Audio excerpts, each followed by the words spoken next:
Where?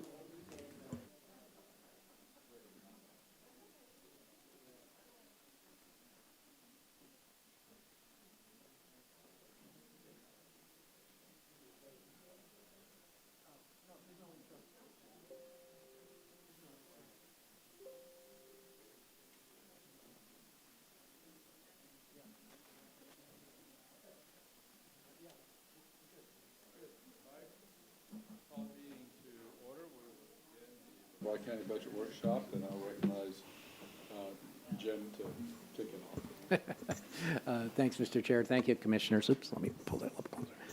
So we just have one presentation to go through. I'll try to talk slower than normal, but it's not a very long presentation, and then we'll bring it forward to you guys for discussion. Make sure it's always Why checked. don't we do this? Let's Yep. do a quick pledge. We'll have Commissioner Adkinson. I pledge allegiance to the flag of the United States of America and to the republic for which it stands, one nation, under God, indivisible, with liberty and justice for all.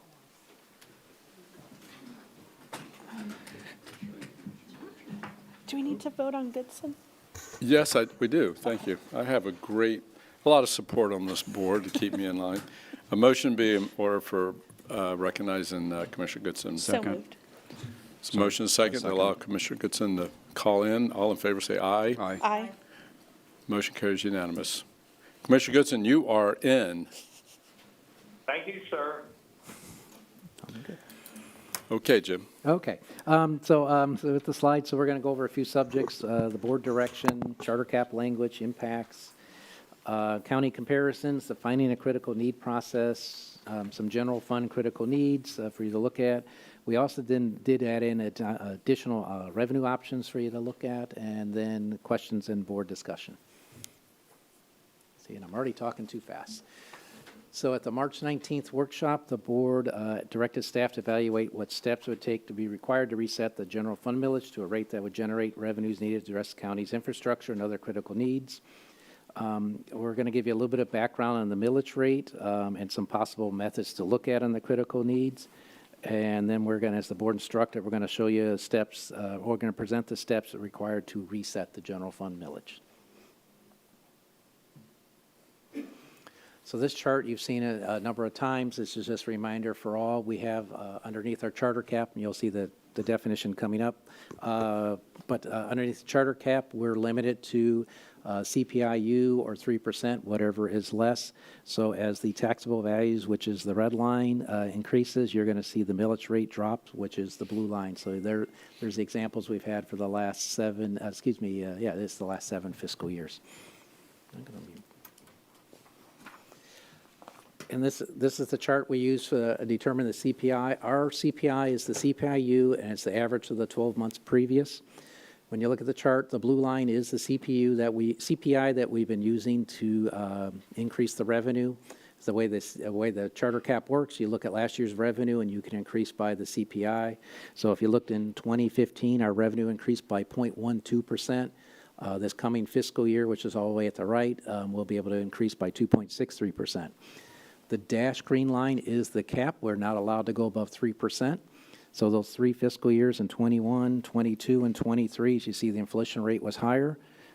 So we were only allowed to go up to 3%. So the year that costs went up 8%, we only captured 3.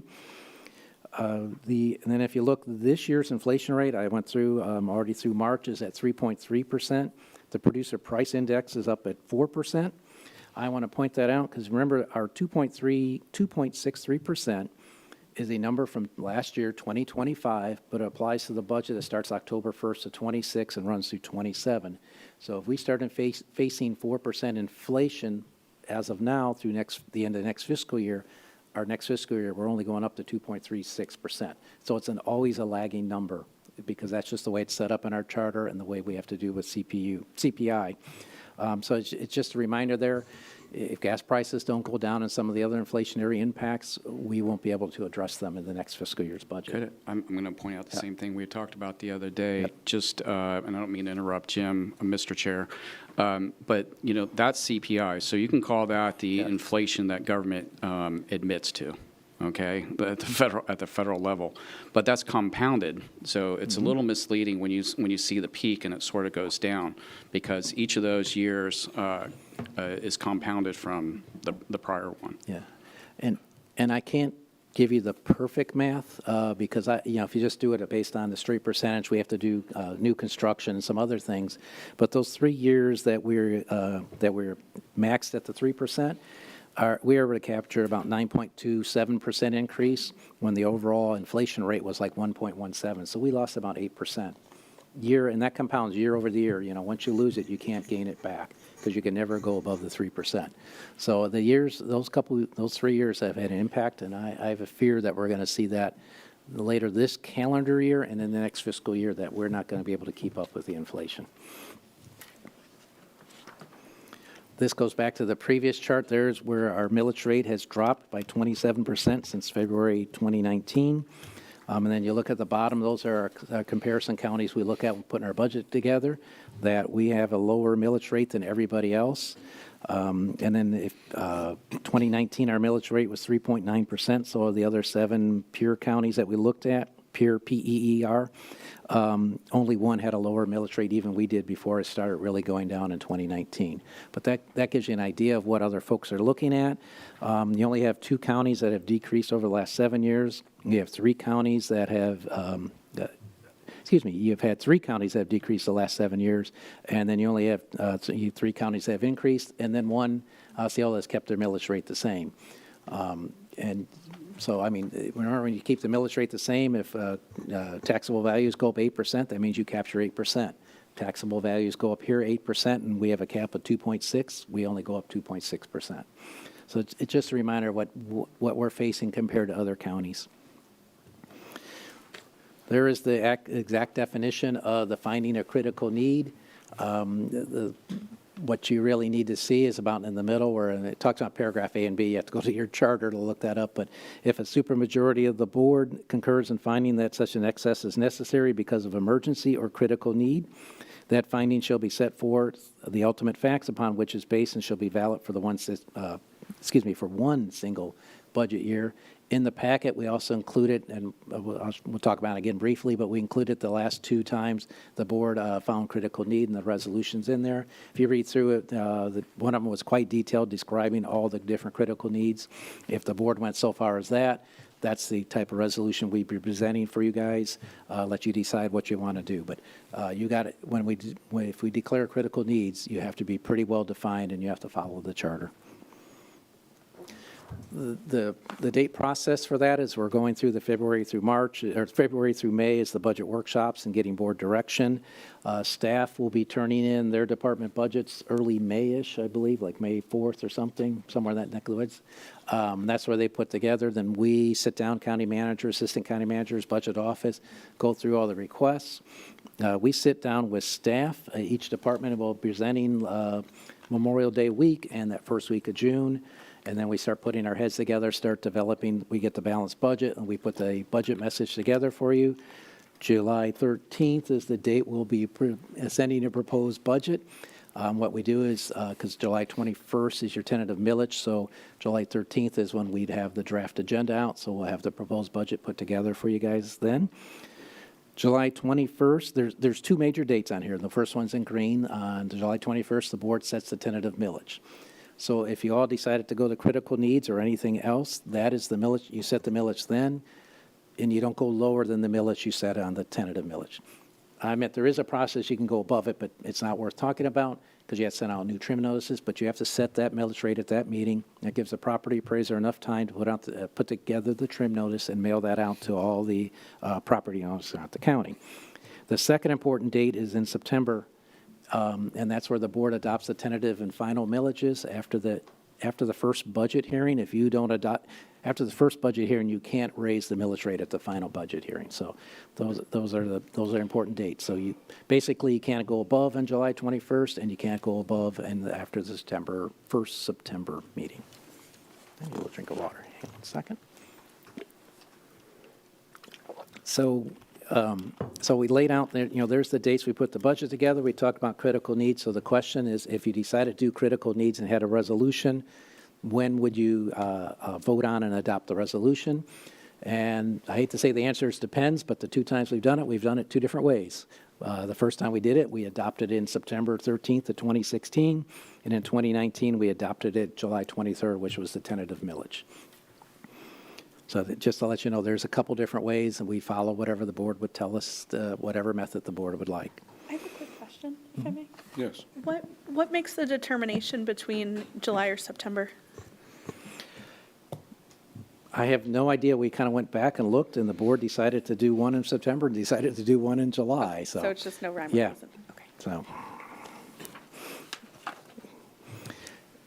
Does trim, I'm sorry, Mr. Chair, Yes. how's the trim process affect that?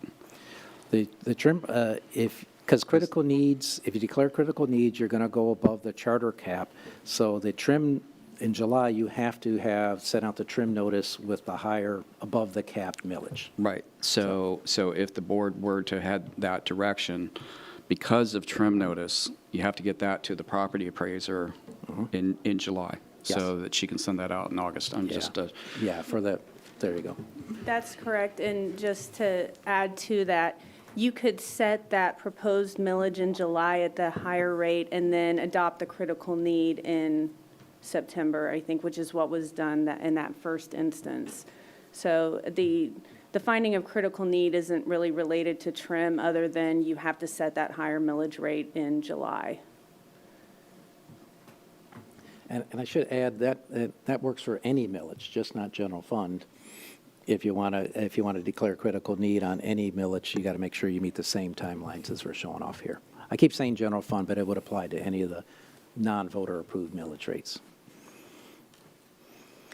So we're just going to go over some of the highlights of what could be critical needs and the impact. So these are the slides or the areas you heard from the last budget meeting where we went through and we had the pictures and all the definitions of all the different needs. And, so we have infrastructure, public safety, general countywide, and we have some numbers up there. I mean, they could be higher, they could be lower, but that was some of the items we could identify pretty quickly. There's about $47 million we could up to that we can show you and have you decide whether that's a critical need or not. In red, I want to point out that the ad valorem, because this has come up, ad valorem taxes do not fund the utilities or solid waste infrastructure or operations. Those are funded through user fees and not included in any finding of critical need or the millage reset. So what we did as a staff, we went through and we called them options for lack of a better way. I mean, but these are just examples to show you of different ideas for critical needs. I'll go a little bit backwards. If you look at option 3, if the millage rate is 3.0486, that was from 2 fiscal years ago. If the board decided to go reset the millage rate to 2 years ago, that would generate about almost $23 million. And an impact on a taxable value home of $200,000 would be about $36. And then down below, you can see option 3 where it says 18.43. That's the increase per $100,000 of taxable value. So if somebody had taxable value of $500,000, I didn't write the math down, I did it last night, the tax increase would be about $90. Option 1 is if you go back 3 years, the fiscal 22-23 rate, which is 3.2619.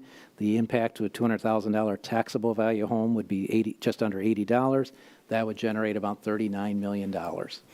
Option 2, we picked something somewhere in the middle just so it just helps us with the math. If you want to look at an impact of $50, that generates, we backed into that millage rate of 3.11, and that would estimate about $28 million. So we have this slide just to show you, trying to give you some sample impacts, some sample amount of revenue that different millages could generate for everything. So and I'll go back, and this is a little bit more detailed on some of the possible ways of critical needs. You've seen the slide, the information on the left you saw before at the March 19th meeting. The $1.5 million was restored for resurfacing.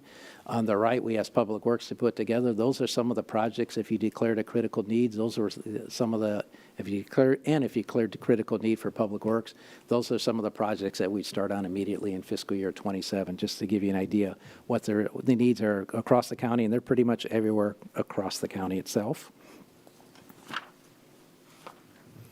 A little different information you haven't seen. The jail, we talked about some of the capital for the jail, you know, the doors, I keep calling them the tents, but the sprung structures, the HVAC, you know, coolers.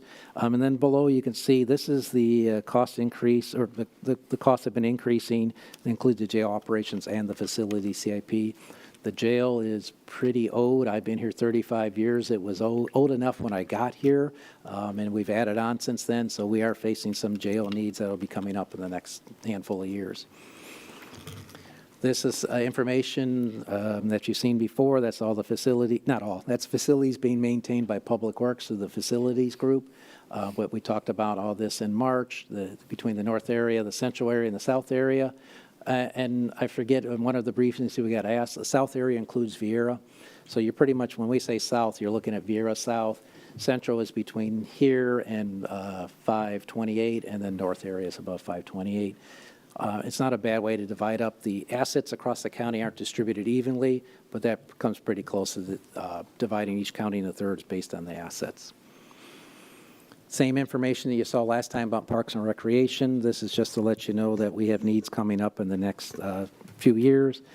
Same thing, the millage that will be, the last one will be paid off, the debt millage will be paid off this year, but we as the voters voted on 2000 and 2006.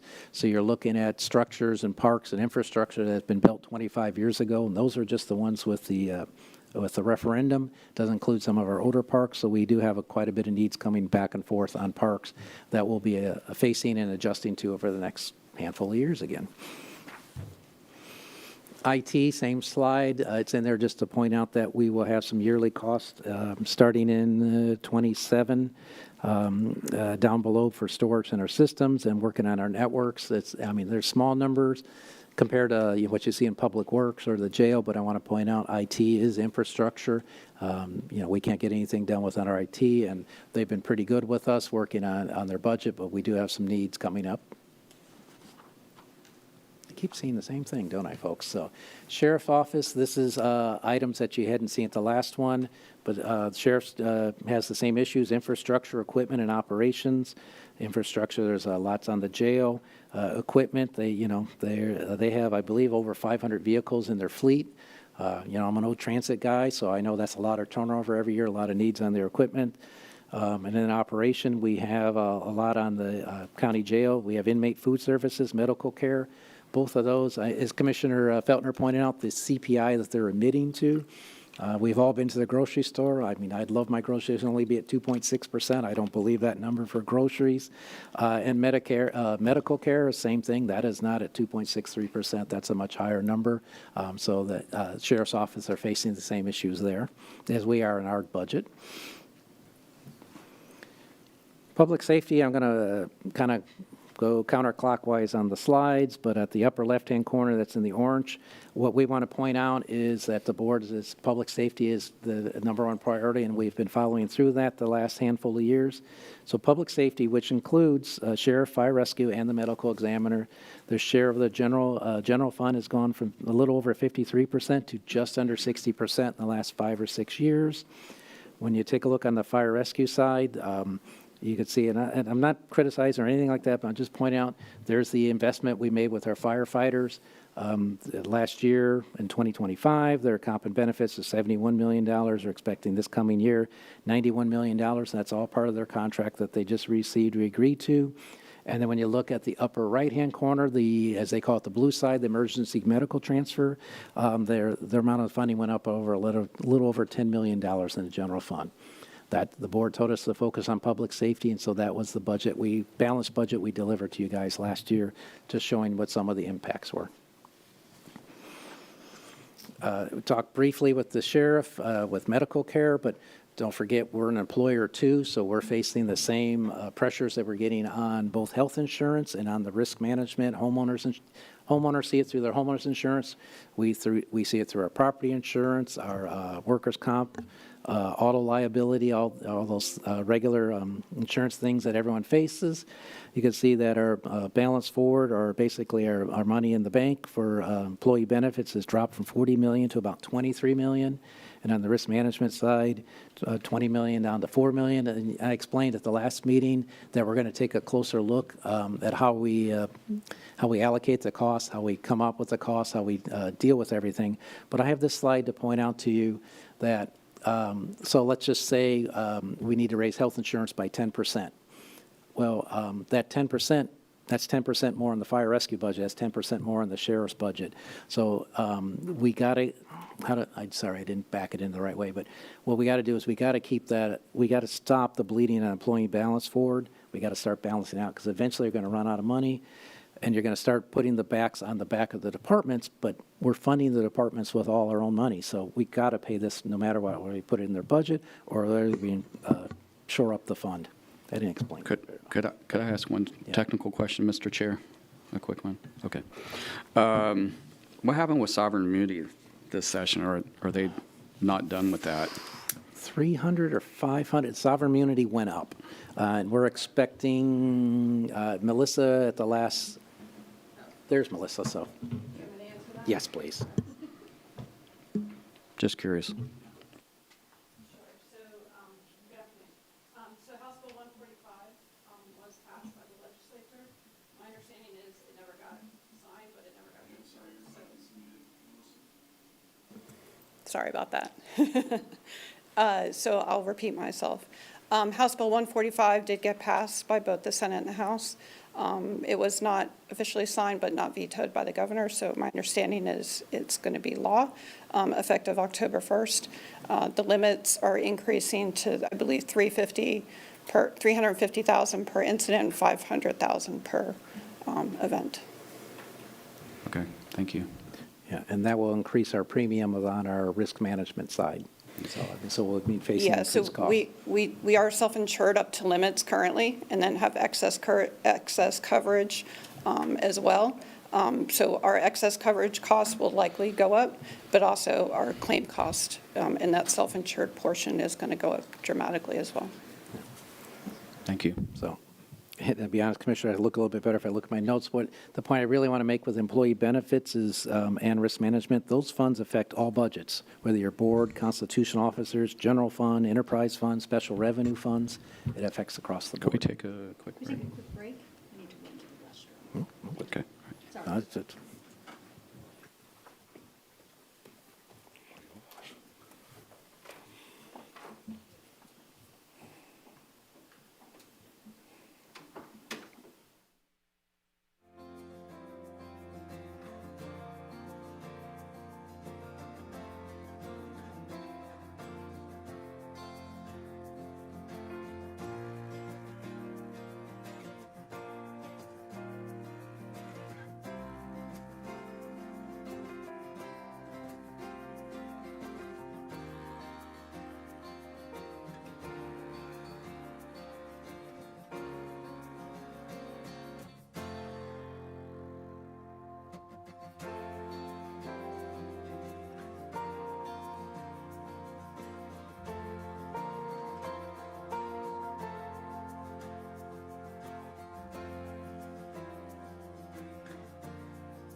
Couple more slides. Okay. Sorry about that. So the bottom chart is the FRS rates. The blue is the regular, and orange is special risk. Just pointing out as the FRS rates increase our costs. You know, a 1% increase in FRS rate is the same thing as a 1% COLA increase. So we have to fund those. Those rates are set by the state. We also, We had two different examples of other taxes, because we talked about revenues. We talked about the public service tax and gas tax at the last workshop. So what we did here is, and it's not the perfect math, if the board's interested, we'd have to go more details. But basically what we did is we pulled on a sample tax bill of an employee's FPL bill, what their current bill was, and then it did a 5 and 10% on the bill. Like I said, it's not perfect. We'll do better math if you're interested. But it gives you an idea of a 5% increase on a public service tax. The impact of this customer would be about $76 a year. A 10% increase would be somewhere in the $150 range. And what those would do is generates between $16 and $33 million. So we just did this so you can, what does $30 million in property tax, what's the impact to a homeowner? $30 million tax on a public service tax, what does that go to an average homeowner? So we brought that out as an example. And I will say it's not my bill. Mine came in today during lunch, so I was doing the math during our lunch break too with the same one. So. And then last but not least, we just have fuel taxes up there. We have the 9-cent tax and then the local option gas tax of 1 to 5 cents.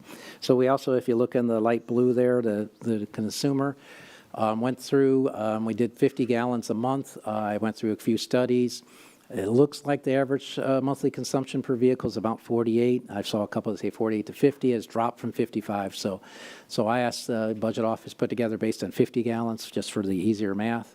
But if you increase the gas tax by 6 cents, that would be about $3 a month, about $36 annually, and that's per vehicle. So if there's more than one vehicle in the household, it would be higher. That would also affect all your lawn services, your delivery services, whatever else that may be using different fuel taxes. And then I point out that it generates about $9 million, but that would only take care of transportation critical needs. That would not take care of infrastructure critical needs. So we just wanted, because you had discussions on both items at the last workshop, so we just wanted to show a couple examples on that. So after that, you all indicated that you want to discuss it, and so we're here for questions, whatever we can do to help. And then any directions that you want us to bring back at the July tentative millage setting meeting. That's it. Thank you for your patience. Okay. Commissioner Delaney? Thank you. I had a question for either Jim or Melissa with the insurance. I had spoken with the school board because they're doing some different things with clinics and trying to do different things as far as like early treatment and that kind of thing, early detection of, medical needs and whatnot. And they say that it's saving a lot of money for them, especially when it comes to pharmaceuticals and prescriptions. And so I didn't know if we'd looked into any of that or any different ideas or creative things that could bring savings. Is the mic still on? Can you hear me? Okay. Sure, yes. I have been speaking with the school board, and they are expanding. They currently have a couple of clinics. They are looking to expand that, and they've asked the county through me if we would be interested in joining them, because obviously the more lives involved, the more leverage you have to negotiate better prices. So I definitely indicated we would definitely be interested. We're working, my understanding, he had some meetings, I think about a week ago. So I just need to follow up and then bring that back to the Benefits Advisory Committee. And then obviously they make recommendations that we bring to the board. Okay.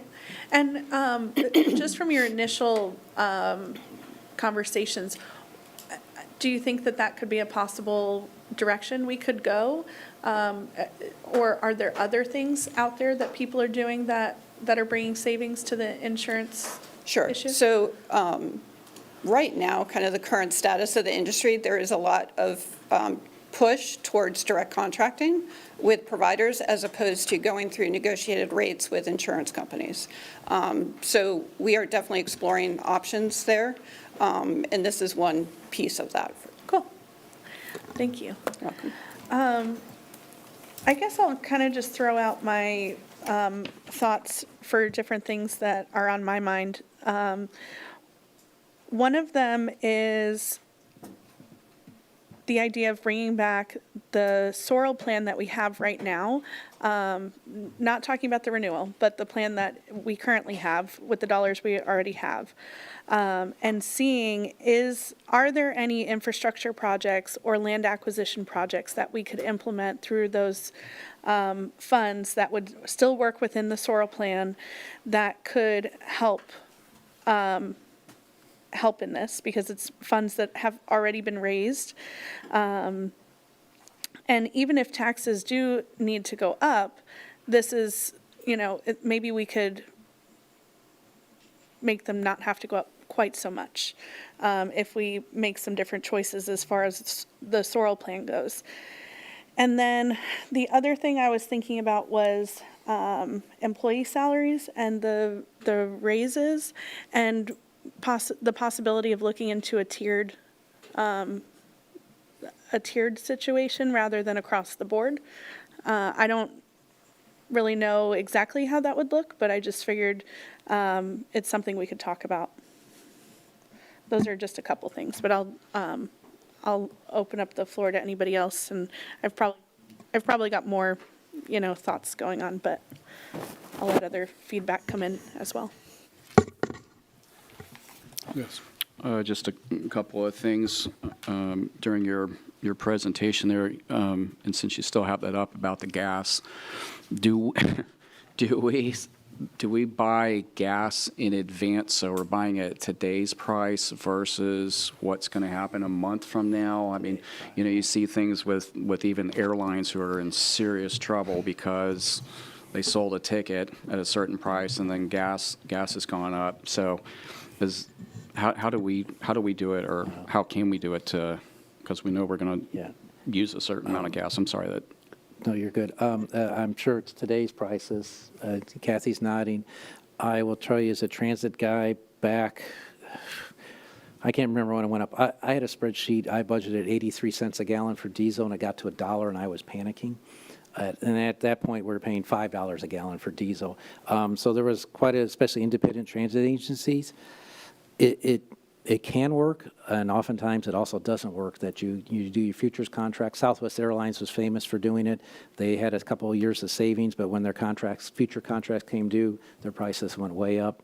That is something to take a look at. But knowing the transit agencies, I don't know of anybody that really came out ahead in that. But you're talking about futures contracts. Yeah, I think in buying hundreds of thousands. Of our situation is certainly in the short term. I mean, it's not a stretch of the imagination that gas costs will continue to go up in the short term, and how to possibly mitigate that. So. And on the employee insurance, we're looking at, is it $15,000 a year to insure? Yeah, it's 15. 15. The employer share is $15,000. The employer share of it is $15,000. Those costs will only continue to go up. So, I was thinking about what you're saying, Commissioner, with the clinics and such, and I think the new model around here, it seems because of the Rockledge Hospital situation, and Health First is building standalone ER, because it doesn't make sense that everybody go to the big hospital ER when they have simple things. And so they can do triage there. If you need to go to the hospital, we'll go ahead and take you to the hospital. So I think we will see a lot more clinics in the future. I was curious, now, are they doing an in-house clinic, the school district, or how's that work? From what I understand, I think they have maybe a contract with some smaller groups. Is that, Melissa? Sure. Yeah, I think that it's more in-house. So the clinic model is basically setting up employee clinics, so it's care that's only for employees of the organization, and it's intended to be primary care, and then, if more specialized care is needed, they can either have the capacity to do that with contracts with specialists or refer them out if they don't have the capacity. And I think the idea is that if people are going, if there is a place in-house in the buildings, then employees are more likely to go to the doctor early on before diseases and illnesses get to a more serious and expensive place. That's definitely one piece of it. The other piece of it is, it's usually, you're negotiating the prices for that directly with the provider as opposed to going through negotiated rates with insurance companies.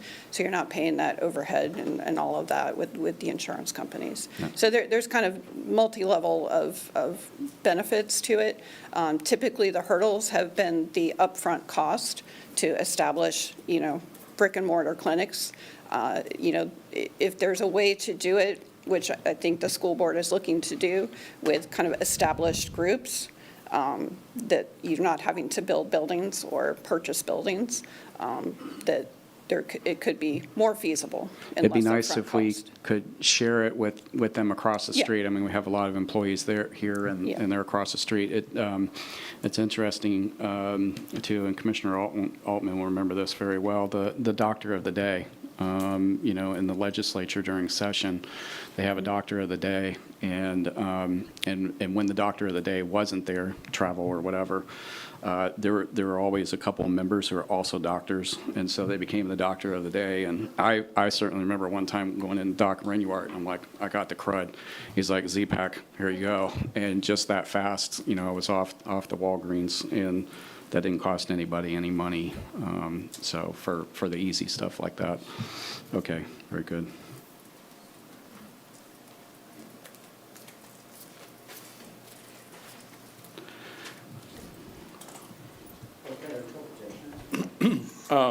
On page 15, Parks and Recreation, it's unfunded infrastructure needs. Are those numbers, is that what's required if we went to the voter-approved millage, or how much of that millage rate would we have to go to fund those parks unfunded needs? What total, 29,000? I mean, 29 million. I know, I wish. Yeah. I'm looking, they're literally trying to figure out the math. So, I mean, yeah, yeah. Because each millage represents a specific area, it kind of depends on where these projects are Yeah. in terms of what millage you would have to levy to raise the amounts that would Right. be needed to keep your money. So we haven't really evaluated what we would need to do for millage rate if we were to meet that number, the 29 million. And if you're interested, give us some time, not a whole lot of time, we can bring that back to you. I think it'd be good, because I know we fell pretty far short of the voter-approved millage when we did it last year, and I'd love to know what it would be. And then secondly, in the second half of that slide, in the categories, community, nature, senior center, there are 3 line items, and the approximate age of those facilities, estimated replacement costs. So I'll use the first line, community, nature, senior centers, 8 sites. List those as 25 to 30 plus years, the estimated replacement costs of 40 million. So, I mean, that's not very old, 25, 30 years. You wouldn't have to do total replacement costs, would you? Would that be replacement costs or renovation? What does that number reflect? Good afternoon, Commissioners. We actually, when we were putting this slide together, we do ongoing upgrade and replacement, maintenance costs as part of our annual budgets. This was looking at, as you get to 30-plus years of age on structures, you start losing major systems. And Start losing what? I'm sorry. Major systems. Yes. And so as you start doing that, the trade-off between the cost of repairing it versus replacing it starts to blur. And so really what we were looking there, projecting forward, what the cost would be for replacement. Total replacement? Total Tearing a replacement. building down and replacing it? Yes, sir. But what would be the need to do that? What's an Well- example of that? So an example would be maybe not even one of the facilities that we have, and I don't have it with me right now, but we have facilities that are older than these that were built with referendum dollars. And some of those facilities that were built in, say, the 70s or 80s, and are approaching 40 and 50 years of age. Again, we're getting to the point where we're having to do multiple replacements of systems within the building. It's HVACs, it's ceilings, it's floors, potentially other structures within those buildings themselves. So when you start spending that amount of money, you start looking at, do we start planning for replacement of an entire structure? And See, that just seems to be pretty low. A 25-year-old structure, and you're thinking about 12. What kind of structures are we building if they can't last 25 years? Well, you're also That talking number about wear and loses a tear. lot of credibility with me because Okay. And Commissioner, or Mr. Chair, this is also part of an illustration, because when we voted for a debt millage and an operating millage, and the debt millage was building the facilities. Well, the facilities, once they need, even before replacement, any repair, we're paying that out of the operating millage. And so if all of a sudden you got to start replacing, because he's got 1,000 different buildings and facilities, once you start replacing it, we don't have that debt millage anymore that we can use that funds.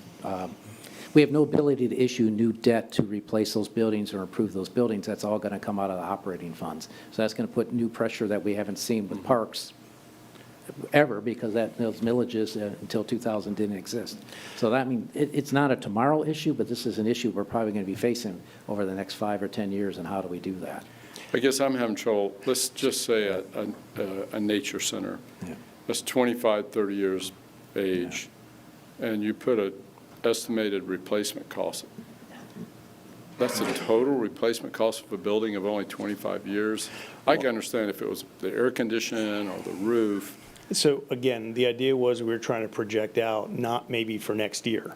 We were projecting out for the next 5, 10 years. And the other thing that we have to think about with the structures and the facilities that through the Parks and Recreation Department is the sheer number of people who are going through those facilities. People have pointed out to us, well, why does it cost so much for a pavilion or a bathroom repair replacement? When it cost me X to get it done, my friend did it at his house, put a pavilion in his backyard. That friend doesn't have thousands of people using that pavilion every year. They don't have thousands of people going through a bathroom every year. They don't have the same ADA requirements, for example, that we do for those facilities. So this was really just trying to get a handle on, when we project out what the replacement costs could be for those facilities as the years wear on. Yes. Thank you. So what about like the foundation and the structure of the buildings? Is that something that's still sound in most of these buildings? Or are you saying that there's possibly foundation and structural issues? So again, it depends, it's a projection. Yeah, So there is the potential to do footprint replacements where you leave the footprint if those structures are salvageable. so like gut it and, That in could be new an and option. Again, this was just a interior matter of an exercise, if you will, to project out costs. The other thing that you take into account as you look down the road is there are potentially some offsets. As technology improves, the roofs that we put on or systems that we put in place years ago, if they're upgraded, they could last longer. Same thing with other things that we do when we go in and potentially retrofit and do repairs. They could extend the life of buildings further also. So it's all of those things. But again, this was just kind of an exercise to get at if we need to, and if we look 10 years down the road with these type of funding issues. And as Jim pointed out, the fact that there are no referendum dollars left, it's coming out of basically operations, having to do long-term planning, very long-term planning. Yeah. And- thank you. Yeah, thanks. Yes, go ahead. So this is Kim talking out loud while she's thinking. We have parks that we have to maintain, tear down buildings, rebuild buildings, because we have all of these things that we have to pay for. ADA compliance, toilets that can last through hundreds of thousands of people. How many, you may not know this answer off the top of your head, how many parks do we have that are actually in cities or towns? You're right, I don't have that off the top of Okay, my head exactly. fine. But I do know there are quite a few. There are some, such as up in this, within the city of Titusville, that there's actually, as part of an agreement with the city, there is a interlocal in place that allows us to actually charge the special district fund against the city population to help fund repairs and maintenance and operations at those city parks. What if we just gave those city parks to the cities and let them maintain it? And somehow say you always have to be a park, right? You can't sell it or give it away. And again, this is Kim thinking out loud, because then we don't have that ongoing maintenance, and we can still be assured, if they wanted it, So obviously. I would have to ask the county attorney's office to review the interlocal, Yeah. but my guess would be that if I was a city that's putting their tax bases, tax dollars into repair and maintenance, they would want those tax dollars back. So they would remove themselves from that special district. So we would not actually potentially see any cost savings, because they would want to have those dollars that their current residents were putting into that special district. Aren't you also removed giving to them a fund their- liability? I'm sorry? Aren't you also giving them a liability, maybe a future expense? And- Sure, but maybe cities or towns would want their park to be the things that they want. If you have, and I'm just thinking of Melbourne Beach, which I know is not a great example, but it has a particular kind of community, and they may want. I don't disagree with the sort of the thought process, but my experience from the prior board tried some of that, and they weren't looking to take on an expense. And I understand that. They're dealing with same kinds of, burdens that we are. But they're not constrained by the cap like we are. I understand that, too. I'll stop talking in 1 second. Something I was thinking about, Commissioner Altman, when you're talking about, and I'm with you, you don't have to level the whole building because you need a roof on it and what have you, but one of the things I think of right here in this district, in the center part of the county, is the zoo linear trail, okay? Completely outdoors, and it won't be that long in the future before all of the surface will have to be recovered. And I can't remember how long it is. It's over a mile or something. And it's hard to know what that expense will be in the future to resurface all of that with the new decking. And that's one that doesn't have the benefit of a roof and indoors and out of the elements and all of that. That be an example of one that's definitely not going to make it to 25 years before. It would, plus we have probably miles of boardwalk. Right, that's what I mean, that specifically. A lot of things that Yes. are outdoor. Yes. Yeah, playgrounds, for example. And especially over on the beach. I mean, it's, I lived over on the beach for a number of years. Even plastic can rust over there. So you have anything that's metal over on the beach, you're going to have to replace it, so. And just, Commissioner Atkinson, for more information, we have 3 cities we maintain their parks: Titusville, Cocoa, and Rockledge.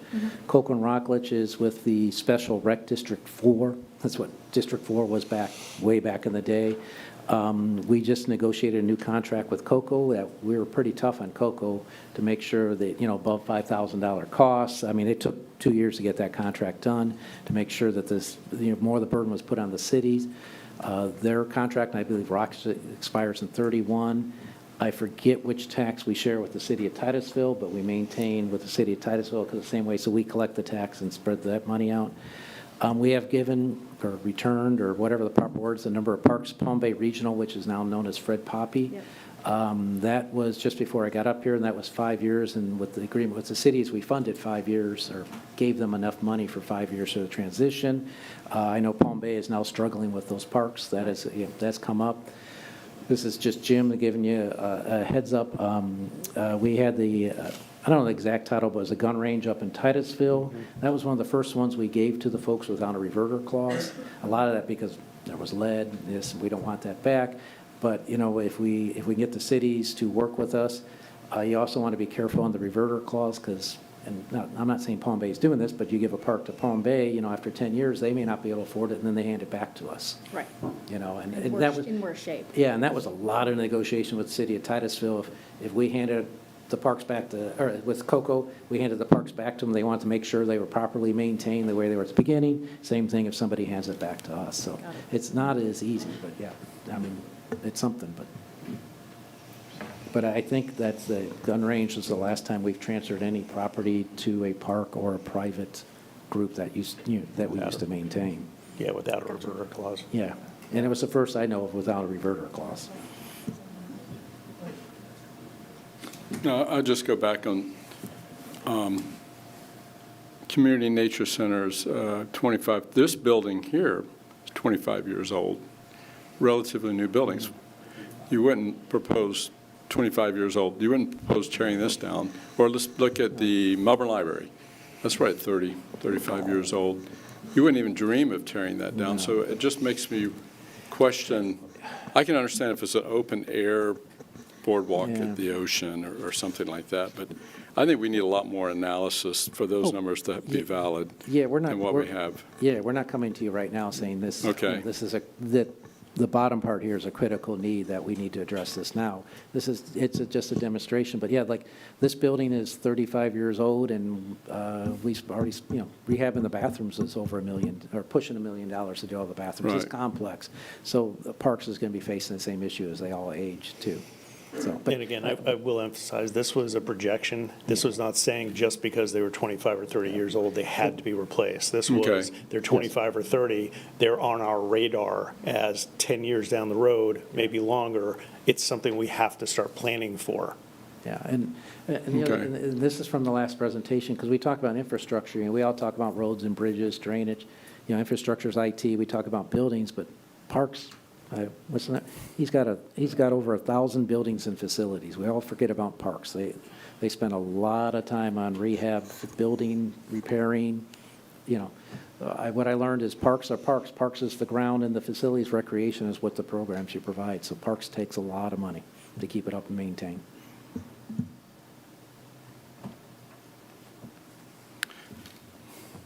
I have another question, just in general. So looking at and staff did a phenomenal job on this. This is a really concise, understandable, simple presentation. It really does capture what our needs are. So if we were to take a look at all these unfunded needs that we need to fund to keep our present level of service, all the critical needs that we're talking about here, in terms of county general fund infrastructure, public safety,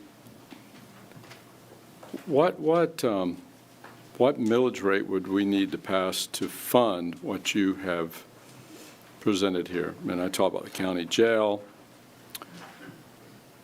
the historic courthouse, central and south area infrastructure needs, the whole shoot and caboodle. What would we be looking at in terms of a millage rate? Wow. I'm going to be bold. You would be looking at option one. You'd be looking at resetting the millage back to 3 years ago, that 3.2619, that would generate somewhere $39.8 million. So option one, you think would fund these needs? It would get us there. If you look on let me do this. I apologize. I have slides. So, there's option one, but if you look at the previous slide, that generates $39 million. We're showing there could be about $47 million in critical needs. So that gets you close. Because what this does is give you the funding for the next year and the year after, because not everything would be able to be addressed all at once. So this gives Right. us a chance to work through some of I have a the backup issues. question for that. Okay. Does that also include, I know you mentioned the firefighter contract, but the sheriff's contract was pretty substantial too, from what I understand. Yeah. So does that include those increases as well? Yeah, that's part of his operations. too, Over yeah. the 3 years? Yeah. Okay, Yeah, I can't tell you exactly all of it, but yes, it will help cover that too. okay. Well, to me, that's a doable thing. I mean, we're going basically back to the millage rate that we had, not in the not-too-past future. And if indeed these needs are something that need to be funded, I think that's not a big ask. So that'd be kind of where I'm coming from, the need to try to keep county services provided at the level that they are, including the parks. I would have additional questions on those numbers. I know there's other issues out there that you don't mention that are needed. I was going to bring just one in particular. I know if they haven't already spoken to you, they will be, Circles of Care. They're having trouble staffing 100% of their beds, and they're looking for a recurring number, a little bit over $1 million a year, which would enable them to draw down around $1.2 million in federal funds. We're leaving a lot of money on the table that we could draw down to match that. I certainly would be willing to take a look at how we can try to meet those treatment dollars. I'm not advocating anything, but I'm just bringing it to everyone's awareness. If you haven't already talked, they'll be coming to you. I know they've probably talked to staff. But that's kind of where, and then I'd mentioned to staff that we at least have a discussion of the service tax revenue stream that would have to be voted on by the voters, so it would be something we couldn't raise, but we could definitely give the voters the option to vote on that, the public service tax. And some of that, well, the nice thing about that, you do not have to go to the Public Service Commission for a review of the ballot language. You could put that on almost at any time as long as we met the ballot language deadlines. And we could also use that to reduce some property taxes if we wanted to give some property tax relief. I think virtually every city in the county already levies that fee, and that would only bring us in to the level of the other cities and maybe provide some necessary property tax relief and at the same time help meet the backlog. It's pretty clear we are extremely low-tax state, a county. We're extremely low-tax county, and a lot of necessary improvements have been kind of kicked down the road, and if we don't address them soon, it's going to cost us a heck of a lot more money than it would if we continue to delay. So I'm coming from a place of trying to meet these unfunded needs. Mr. Chair, may I? Yes. So I'm going to pass out the same thing I passed out at the last budget meeting, where I said I was going to bring this back for discussion. So for anybody out there who's writing an article, I am not suggesting that we get rid of lifeguards or crossing guards. I'm not suggesting any of those things. I'm simply saying these are things that the county provides, the services that they provide that we're not required to. And it's, if we're talking about raising taxes here, we need to start, I think, looking where we could save money. And this is not a happy list. It's not fun, and nobody likes it. But I think I would like to discuss some of it. And it certainly won't get us the amount of money we need. I think we need to do a little bit of saving and a little bit of maybe bringing in more funds. I'm not sure. But when we have things, can anybody tell me why couldn't the school pay for their crossing guards?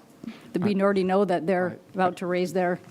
Let me Yeah. let me speak to this because I've worked hard on crossing guards along with Matt Wallace, Chief, and I'll tell you, when I got here, Vera Elementary down there is like the Berlin airlift happening every day, and I give them a lot of credit.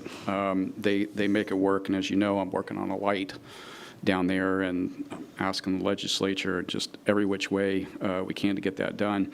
But it's been hard to get crossing guards paying them. The idea that we'll have them if we don't pay them it's just not going to happen. Now the question I'm going to ask, because I asked this question before too, how did that become a county function? I think at one time it was schools. I believe it went to sheriff, and then it came to county. Okay, so I agree somehow they're connected, schools and crossing guards, but it is our situation, and it's part of our public safety department, if you will. And I wish that there was more revenue going toward that specifically, but I got to tell you, that's the last thing. That and the lifeguards, then I'm going to. And I'm not suggesting we get rid of lifeguards. Just my own personal experience. I just want Yeah. to say that. Yeah. Because I've lived it. But that's the thing, is if we're not willing to cut anything, then we have to say out loud that we're willing to raise taxes. Yeah, I'm Or not- we just don't do anything and we let our capable county staff decide I didn't for say us. that. I'm just Right. just just living that with our schools, and that is, for now, that's our responsibility. But could it be the responsibility of us, the sheriff, and the schools? I don't know. I'm just throwing things out there for us to talk about and think about. I've gone as far, let me just say this so that you know, I've gone as far as, can we have, because, when I was a kid, in Ohio, part of detention was you had to go out there and be a crossing guard. And can we have, high school juniors do it? And the thing of it is, I think they want to be paid. I asked about service learning hours because they all have to do that for Bright Futures. Yeah, the school board could probably get there with them, but I think we can't have someone under the age of 18. So even with our lifeguards, who are oftentimes, many of them high school students, they're always with, correct me if I'm wrong here, on the public safety side here, right, Matt?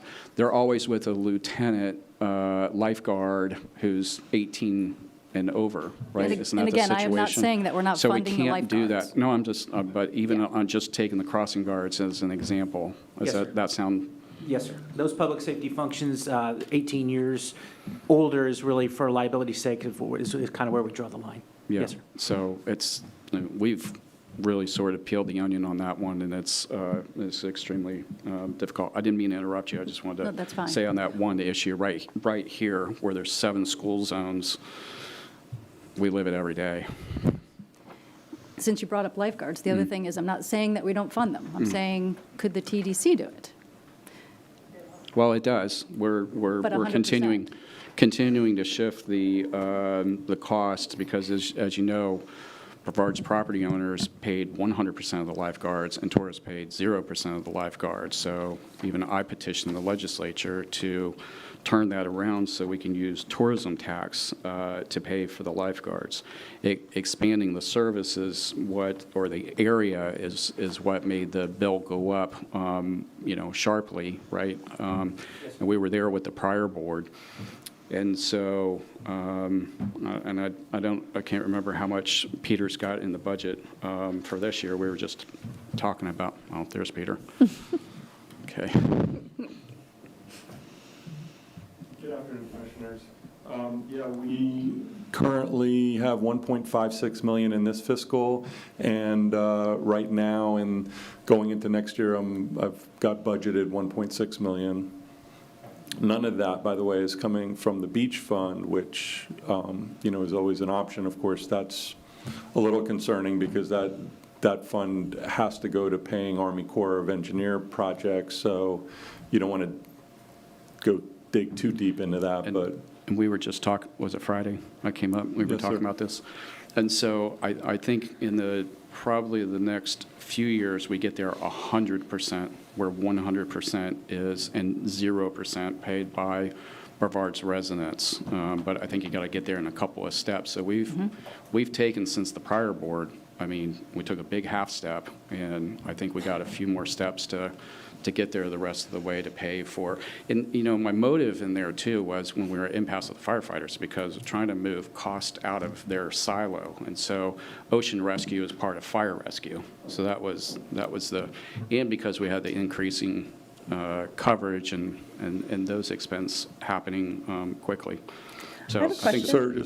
Sir, just one quick thing to add on, and I'll sit down, but yeah, in the next couple of years, our hope is that we'll hit 30 million in revenue, in which case we can ask for an extra penny of tax, which would allow then 6 million additional dollars. Then we could, conceivably cover a lot more of it at that point. So. And so, right, that's in the law, that before the county can go ask the voters, do you want to tax the voters one more penny, you got to get to 30 million in collection. And so with some new hotels coming, and if tourism continues to happen, the county may be looking at that in the next 2 years. Is it 1.9 plus the 1.5? That's the difference, I think, right, Matt? Yeah, in the current fiscal year, The general fund is funding approximately 1.9 million, Okay. and then tourism is just over 1.5, as Peter stated. For the Yes. total budget. And I think we just, I think Yeah, we just absolutely. raised lifeguard, right? Yes, sir, we did with some initiatives internal to the program. We moved the starting salaries up to $20 to be competitive with the local areas and local counties. Yes, sir. Go ahead, Commissioner Atkinson. Thank you. So, Jim, one of the other things I wanted to ask you about was and I know that the 14 million is not an accurate number completely, but can you tell me a little bit about the idea of eliminating funded vacant positions, what that looks like for you? I know we've talked about it a little bit. Yeah. I have an extension to that question, if I may. And does that include public safety, like fire rescue, or any of the other ones that sometimes are not necessarily part of? What does that include, this $14 million?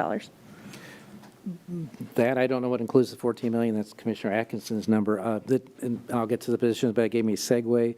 I can tell you as county staff, what we'll be looking for at the departments, we're going to be looking through their balance forward this year, what they have projected balance forward, their vacant positions and their positions, we're going to be looking at that. And then we've already, in past years, everybody that receives general fund got the, budget 3%. This year, we've already knocked it out 2.6. But we'll be looking at all budget positions. And when you said public safety, lifeguards are part of public safety. What they did is they came back, what their funding is with vacant positions that's not being filled and putting that money towards the employees. So that's a little bit different, but we're going to look at different positions and vacancies. And I'll say this out loud because then the other ones will hear me. As a department director, if, I had vacant bus driver positions, other positions that I knew I wasn't going to fill, and I didn't have enough general fund to fund whatever I need for the budget, I eliminated a position or two each year. Whatever necessary for me to present a balanced budget as a county manager, that sort of the stuff I'll be looking at as a county manager. What can we do on that? Okay, thank you. So, yeah, it's, we need to look everywhere. And that's, as staff, yeah, you guys won't see all that machination going on, but that's what we'll be doing as staff. I have And to sorry. say, I'm sorry, Sure. I'll just say on that, I think we all know that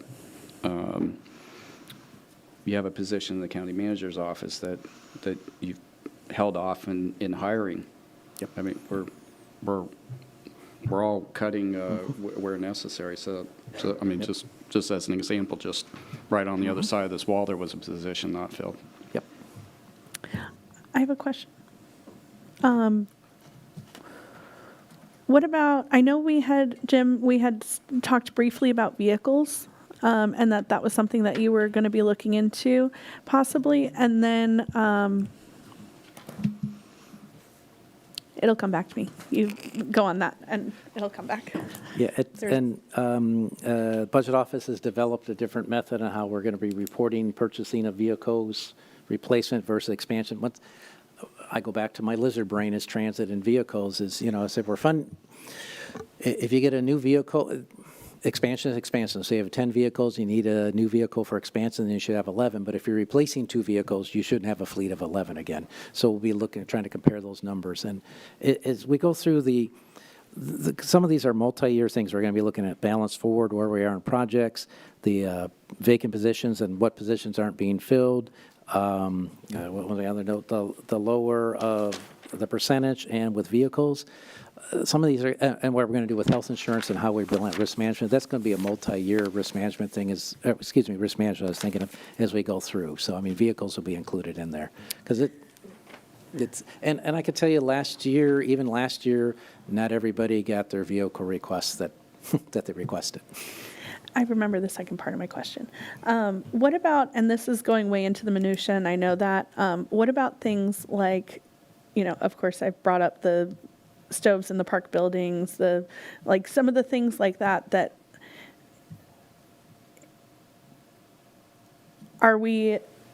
is there opening to, not saying getting rid of what the vision is, but does it have to be the premier commercial blah, blah, blah? You know what I mean? Does it have to be the $14,000 stove? Or can it be the $6,000 stove? And I know that's pennies compared in $1 billion budget, but when you add all those pennies together through everywhere, that could add up. Yeah, I mean, you got to buy the equipment necessary to get the job done.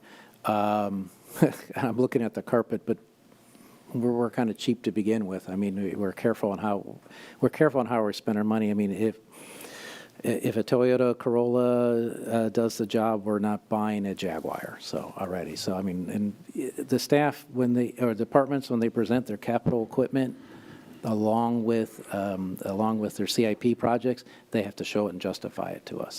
So it's something we'll be keeping an eye on too. Could I say something about, sort of Sure. piggyback on what you said there? I mean, with our park, let's take the example of the stoves in our parks. I'd imagine that there are some parks where the pavilion, you're right, and you've got the attached kitchen there, it's used a lot. Wickham Park's got one where, I mean, they have events seemingly every weekend. But there might be some other places that don't. So, I mean, is that a way to split it? I imagine, Ian, you probably look at something like that, even though a stove is older in this certain facility, it doesn't get that much use, and so therefore.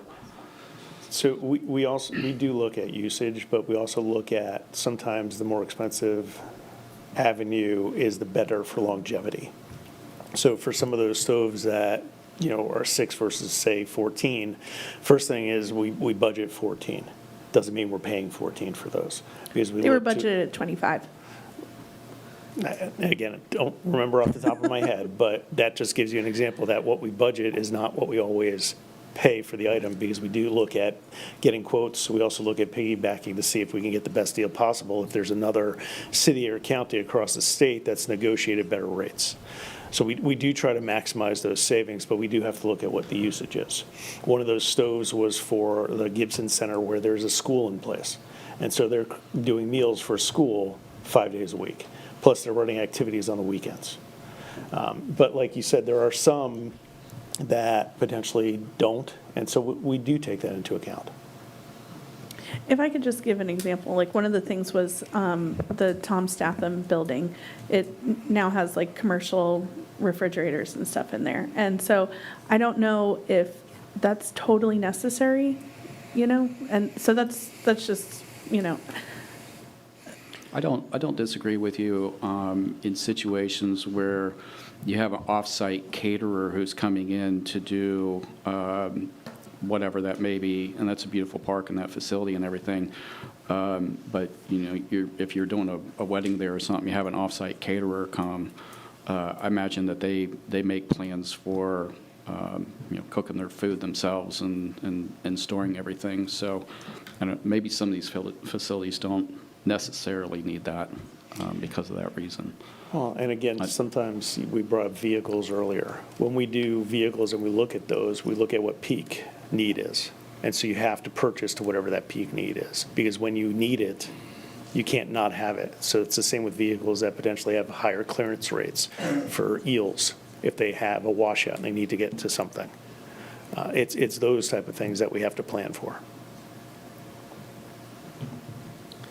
I wonder, especially with vehicles, is there, for instance, I know like the clerk, for instance, they, they kind of check out vehicles and turn them back in as needed. And so I wonder with some of the larger vehicles, if that could possibly be an avenue where, like the everyday could be a more economical vehicle, but then if they need to check out a larger vehicle for those things, if that could be possible. I'll say every time I drive one, I say, I want a car. I don't want to drive a truck. So I imagine there are other people working for the county like that too. I have a question going back probably for Jill on the estimated impact of resetting the general fund millage slide. So that we're clear, not exceeding charter cap. We're at the final column there that you have charter cap, FY 26-27 estimate, right? Am I reading that right? Correct, and that's based on very preliminary estimates. We won't receive the actual property values from the property appraiser until the beginning of June, so we were doing some preliminary estimates. But what you're seeing there is because of the charter cap, that millage rate goes down based on estimating that property values will go up. So with a lower charter cap, or with a lower millage rate, and again, all these comparisons are based on just a $200,000 taxable value, so that would be our estimated millage rate at the charter cap.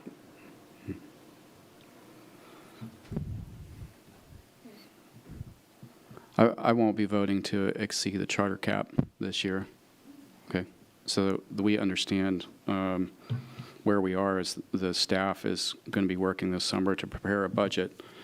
And so we've talked about it many, many times in this building, and they know that. So I'm just saying for the rest of you in this meeting, so that we can prepare accordingly.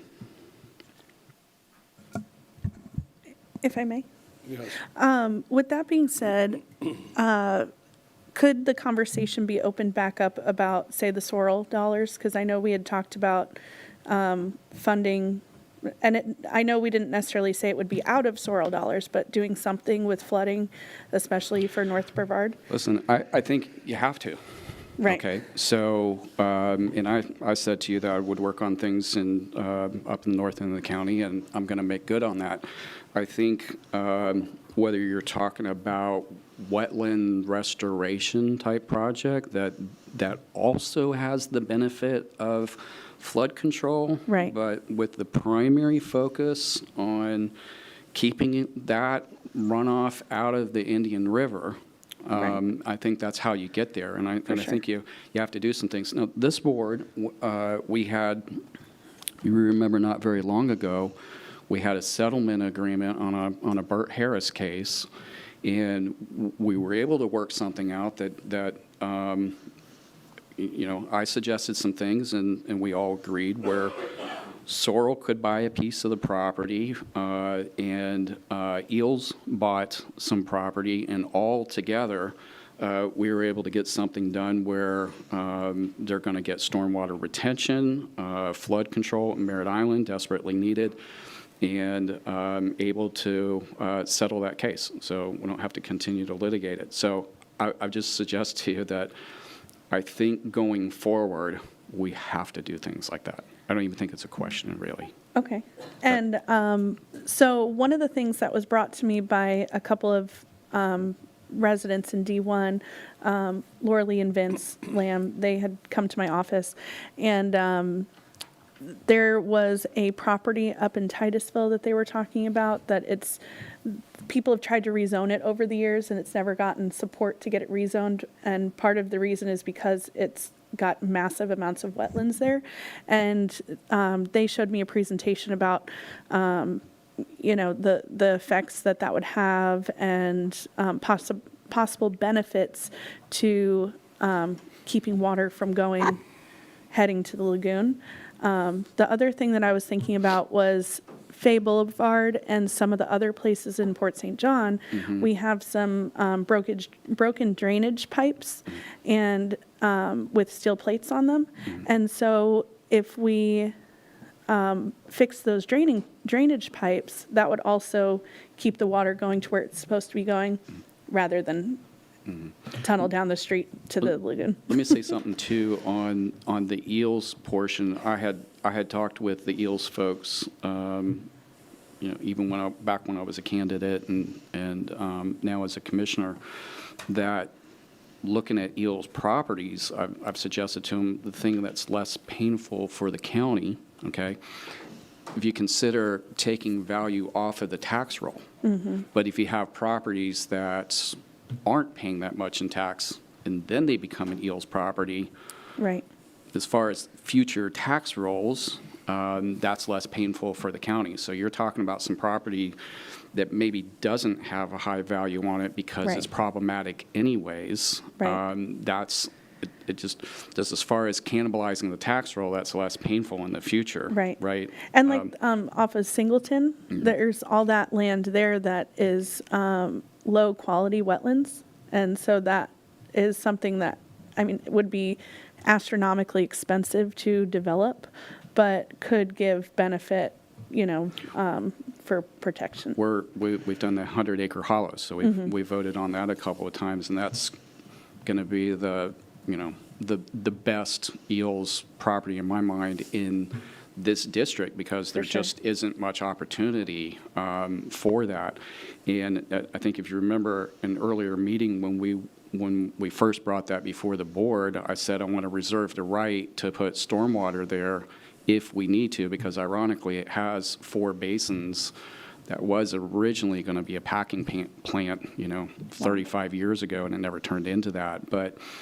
And we don't have that kind of problem along Vera Boulevard, but if we did, that's the perfect place to send stormwater. So For sure. while that's an Eels property, if stormwater goes there in the future, that's where you get 2 uses out of the same property. So I think I think you have to do that in the future. I think Right. that's just being pragmatic. And so if the votes aren't there to do what's needed to reset the millage, I used your guys' term,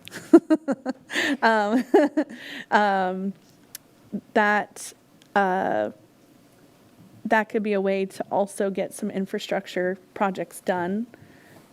And so, you can make all sides a little happier. Again, I don't think you have a choice in the future. Yeah. I think you have to. And I guess I'll bring this up. I know it's an uncomfortable topic, but the employee salaries, doing a tiered system, I don't know if anybody had considered doing something like that, but I know that we have some salaries that are, 200,000 plus, and not that we don't value our employees, we certainly do, but when we're considering a resetting of the millage, it's hard to go to the voters and say that while also, there are considerable raises that could happen when you go percentage-wise. May I, Mr. Chair? I'm sorry, sir. I hadn't been going No, through no, you, it's so okay. I apologize. I'm busy I know reading the budget. I know it's less formal in a workshop too. It seems to me that probably in my mind, the more fruitful thing to do is looking at the vacant positions, maybe have a tiered approach to that, and that might actually net you more money. And so, and I know it's a painful thing too when we're talking about covering positions and such, but we're in a financial situation. Everybody is, and so. If we're living without certain higher administrative staff, just as an example, we just forgo that for a while. We're just, Jim's living without Karen Condi.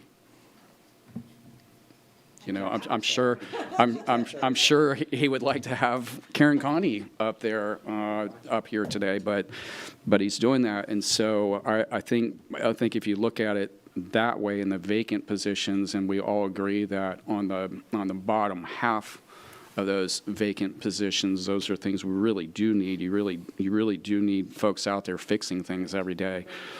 But maybe we don't need as much, and I'm speaking on behalf of the county manager here, but on from a board policy position and how we get through the budget, we may have to go in that direction. Mr. Chair, I do want to talk just briefly. I will say Commissioner Goodson is disconnecting. He has an appointment he has to make, so just to let you know. The raises are, I guess you could call it tier. They're 3% or $1 an hour. So everybody, that cutoff is somewhere around $60-some thousand. So everybody less than that will be making $1 an hour. You'll see, I don't know how to define it in the budget message. I'm trying to figure the needle. My contract says I get the same thing as employees, so I will be cutting off raises at some point, so I don't get it. But I don't want to interfere with the medical examiners, assistant medical examiners. We still have to figure that out, so.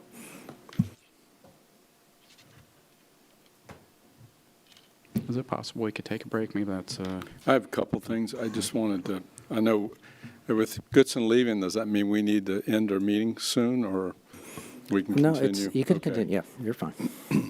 So again, back to our presentation, I think staff has done a really good job in highlighting what we call critical fund needs for our county infrastructure needs. The jail, serious problems. We have 3 tents that need to be refurbished. Government Center Courthouse, I've toured that facility. It's in really bad shape, almost a public embarrassment. Roads, drainage problems, we know that's a problem. Public safety, we don't need to mention fire. We all know that problem, but the sheriff operations, jail operations, disaster response. Then countywide, keeping the doors open in the county, health insurance, auto insurance rates, retirement requirements, and so forth. That's a $47 million hit. We know that we can fund these critical needs with no problem with a millage rate of 3.2%, which takes us back to where we were, I think, a couple years ago. That millage rate is lower than virtually every other county of our comparable size in comparison. And in some cases, that millage rate is half the rate, less than half the rate of some of those counties. So we can be fiscally responsible. We can really be watchdogs of the taxpayers' dollars. But what is just as important is our need to fund the critical needs of our residents, so we can provide the necessary services to have a county that's operating in a healthy way, which ultimately, from an economic point of view, is even more important. We lose that, we lose everything. But we can do that with a 3.2691 millage rate. That's option 1. Seminole has 3.7, St. Lucie 4.2, Osceola over twice that, 6.7, Indian River higher, Pasco over twice that at 7.4, Martin over twice that at 6.5, Martin County, which has a high assessed value. It's probably more comparable to what we are than Osceola, and then Lake at 5.3. So to me, the question is, are we being financially responsible? Yes, we are. We're keeping the millage rate in a manageable form that makes us competitive, still the lowest of any millage rate of any of those counties that are of comparable size and nature. And we're meeting the critical needs. Just so it's clear, that's where I'm coming from. I know there's a lot of esoteric arguments about rollback and what have you, but I think the bigger question is, what is being fiscally responsible and what is providing the responsible revenue that we need to provide healthy county services? Ultimately, that's our goal and responsibility. So that's where I'm coming from. And I don't know if we'll have the votes to do that, but I just want to make that infinitely clear.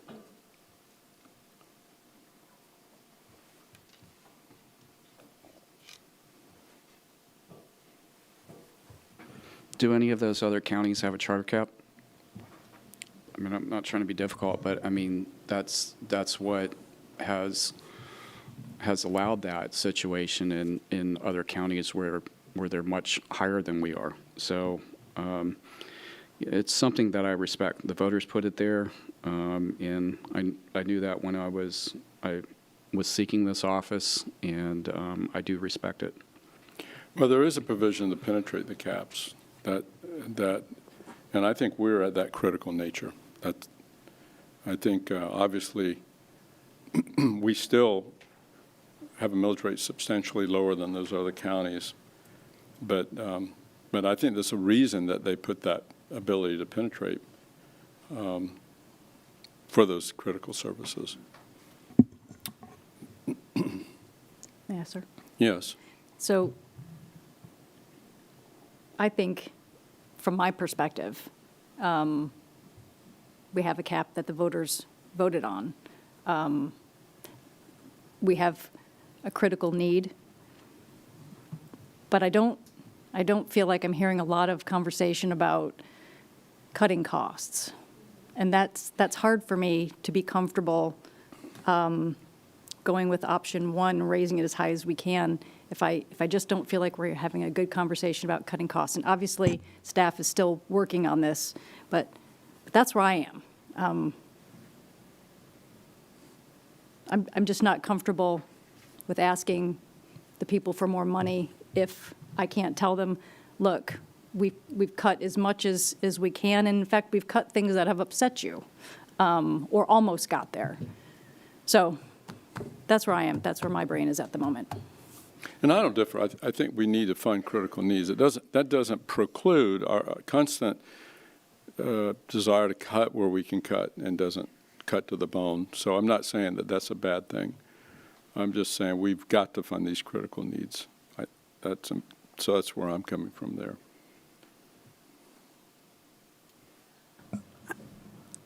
Could some of these things go to the ballot as far as like infrastructure needs or whatever? So we have our infrastructure sales tax, we have the transportation sales tax. Isn't there one just for facilities?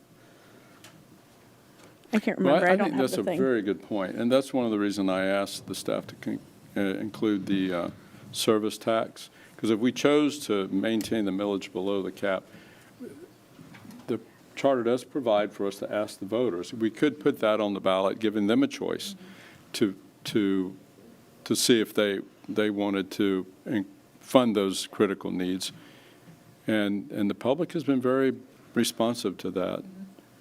And that would be an easy one to put on the ballot. And the service tax, can that be spent on anything? That just goes into the general fund? Yeah, the public service tax would be considered general fund, so that could be used for any of those critical need purposes. And I believe maybe the other infrastructure, you were speaking of the infrastructure sales tax, which we had discussed previously. Right. Which, again, would have to go through the OPAGA review and all of that. So I believe we're past that period to revisit that until potentially 2028. Was there another one, though? I know that there's emergency services, hospital, there's like 6 or 7 of them. There is a transportation surtax that's specific for transportation needs. Okay. No, just as a technical question. Some of those are split with municipal governments. It's not all just goes to the county, right? Yes, that's correct for the infrastructure sales tax. The charter transportation system surtax, that one, I believe it would come to the county, but then there could be interlocal agreements with the municipalities, if I'm remembering that correctly. But the service tax one, that one goes directly to the county? The public service tax would just be in the county, and that would be in unincorporated Brevard. I think someone earlier mentioned that all of the municipalities in Brevard County are already levying that. We're unique in that our charter states that for us to levy that tax, it would have to go out to a ballot in a general election. Okay. Yeah, and Commissioner, if you give me a chance, I do want to, because I didn't explain fully, we're showing the example on the electric bill. The cities also put it on the gas bills. Some have it on the water bill. And I believe there's even, so you could put it on a kerosene too. But I mean, so the example we showed you is just the electric bill. But that the 33 million is the total number.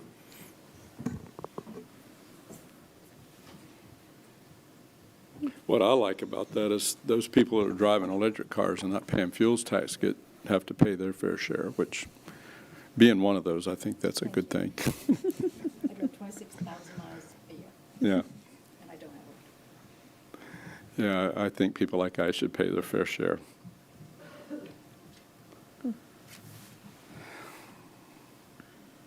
Okay, is there any other discussion that we have that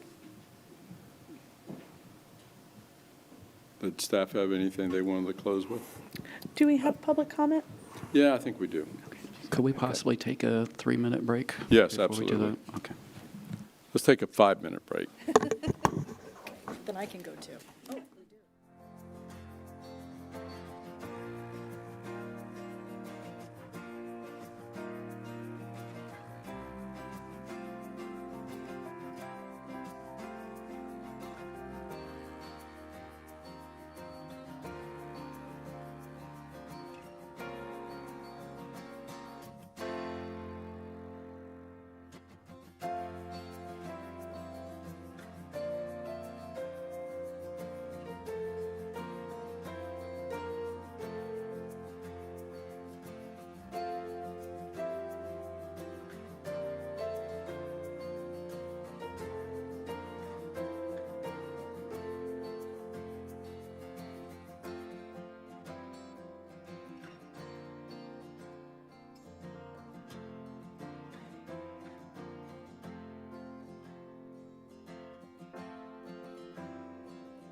back to order. We do have some cards. You know, I also wanted to mention one other unfunded need, and I know you've probably been reading about it and hearing about it on the news about the recent drownings, but another critical need, and that falls into the life safety element of what we do, and is lifeguards.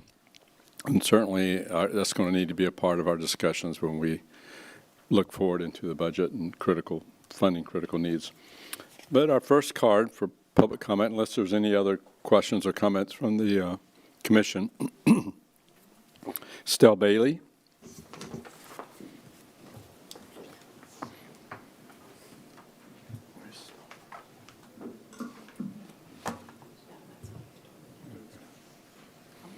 Stell Bailey, I was watching the previous budget meeting, and I don't feel that we have enough discussion on fraud, waste, and abuse. And just some examples of that is $100,000 promotion raise for the county manager, 7 salaries over $200K, $30K promotion for assistant managers, and most importantly, because I'm dealing with this in my own neighborhood, redoing sidewalks while we have silver plates all over most of Fay Boulevard. I just don't think you've built a convincing argument to the public that we need to bust the cap. Now, I do have 2 questions that I'd like answered after I'm finished. The first question is, the 3%, is that warranted for the assumption of salary? And the second question, on page 16, if you look up what makes that a critical need under field upgrades and additions and lighting.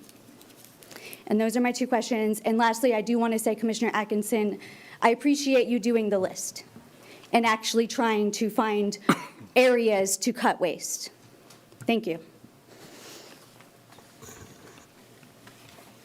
Okay, thank you. Next speaker, Sandra Sullivan.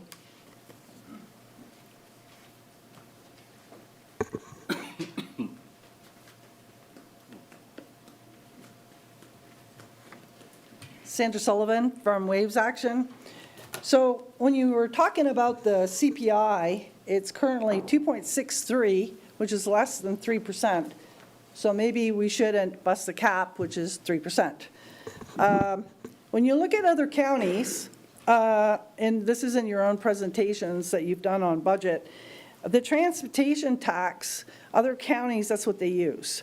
Most other counties have that, which means everybody's paying. The tourists that come here are paying, the renters are paying, the people that own their property are paying, et cetera, et cetera. You talked about that you need to give some more money to Circles of Care. Why did you give opioid money to affordable housing when you knew you needed this? You've prepared a budget without looking at the impact of a vote that you're going to be taking, which is the impact fee feasibility study. That was supposed to take 9 months, and we haven't seen anything about that. There's no showing that in this budget. So what impact will that have? Sorrel promised to pay AWT. We're going to see rate increases, and so this is double taxation. We're paying for it twice. I did a records request to Space Florida and got a copy of the draft agreement.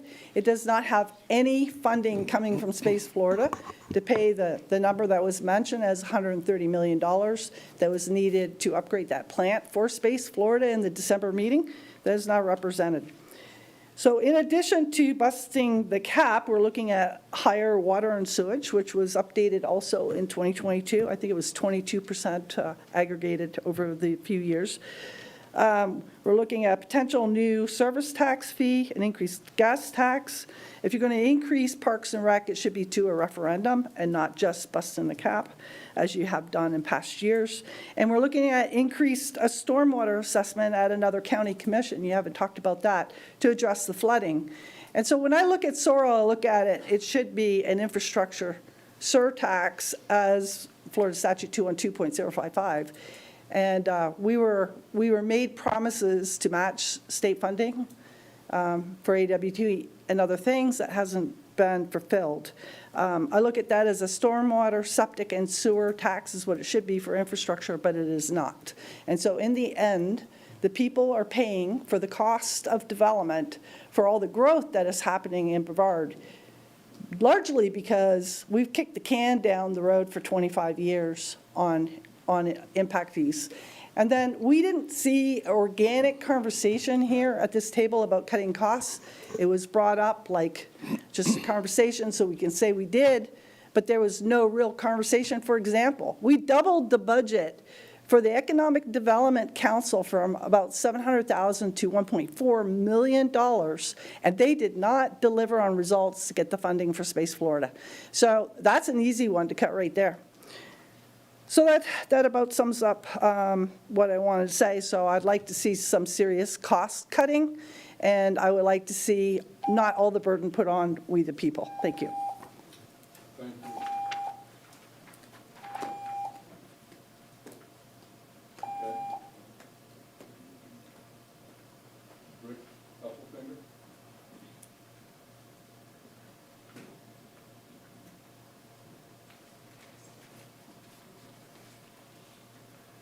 Rick Heffelfinger, District 1. I'm getting a little confused, and it may be because I'm new to this big budget. You guys have got a large outfit. You're talking about the general, hey, it's right on the screen, cool. The general fund millage rate, but you're also talking about a lot of other people, you guys correct me if I'm wrong because I'm just trying to, that have their own millage rate. Not just the general fund, right? It's got one. If we bust the cap on that, that's one thing, but don't we aggregate the millage when we decide whether we actually broke the cap? So we could bust the cap, again, correct me if I'm wrong, I don't know. We could bust the cap on the general fund, but still come in under because the other guys held the line. Is that true? That's a question you can answer. Because a lot of this discussion, I think, they have their own millage, right? But you're talking about those guys busting the cap too, maybe, if we try to solve all these critical, right? Because doesn't the sheriff have a millage? No? Is that all he's paid for out of the general fund? We have a law enforcement institute, but we have control of it. Mr. Staff wanted to answer that question. Well, my time's kind of going. The charter cap applies to each individual millage except for those voter-approved millages. Where the aggregate comes into play is more of a trim requirement, and that's where you're looking at how you advertise the final budget hearing. So the cap applies to each individual millage rate except for those voter-approved millages, which are primarily, and we had discussed these last year, and the board actually rolled up some of those voter-approved parks and recreation millages. The fire control MSTU was also a voter-approved millage. The law enforcement MSTU is not voter-approved, so that one is subject to the cap. So I guess now my question is, so if you bust the cap on the general fund, we could be getting trim notices on a bunch of others that we're addressing for critical need? So how many trim notices do you think I'm going to get? You only get one trim notice, and that. You get one trim notice, and that includes everything. Okay, so it might just not be a rollover or going above on the general fund. I may see some of the MSTU, I don't know. There's a big list of stuff that you guys hit me. I don't know initially you guys, but you know, that St. John's Water gets me too. But there are individual little things that are kind of, I guess they're fenced funds, or they're targeted. The general fund, I don't know, it somehow supports those too, right? But those guys, if they got critical needs, I would expect their millage rate to go up too if they're going to try to cover. You know, I think facilities is just about all general fund. That could be wrong too. Although, and then some Parks and Rec. Does Parks and Rec get their own money for facilities, or does the general fund pay for some of that under facilities? I'm confused. So I'm concerned that we just talk about general fund and we say, hey, this is the only one that's going to bust the cap. But I hear things that are going across the board. You know, the jail. Is that general fund, or does the sheriff pay for the jail? I don't know where that comes from. So I'm scared, and I'm not sure that I understand that we're not addressing some of these things that are going to also bust the cap. Now, I know that my last thing to kind of do is, Kim brought up, Commissioner Adkinson brought up, that's a wonderful list. You guys kicked it, she brought it up, I'm glad she did. I wanted to hear about that. But you can't make a decision here today, I understand that, we're not voting on stuff. But as Commissioner Goodson said, you can kind of vote to direct staff to complete some of those analysis on those cuts. Because by some statements in here, that was not completely done by staff. So that $12 or $13 million of unfilled billets, we don't know who that impact. Commissioner Delaney made a good point that we don't want to just say, hey, fire department guys, guess what? You know, you're already understaffed, but you can't fill them, so we're pulling the money back. Do it with the guys you got now. We don't want to do that, but if you've got Parks and Rec, I'm going to pick on them just as an example because I know they had some rollover a while back. If you've got maintenance guys that you can't fill the billets for, and they've been sitting on the books for 3 years, 2 years, and you've been getting by, we want to claw the money back, claw money back, right? But without direction to staff, you're already putting together a plan right here. Option 1 doesn't account for any of those things that may contribute. So I'm concerned about that. Thank you. All right, that's our final card. Any other items before us? Any other discussions, questions? All right, the workshop being adjourned. Thank you.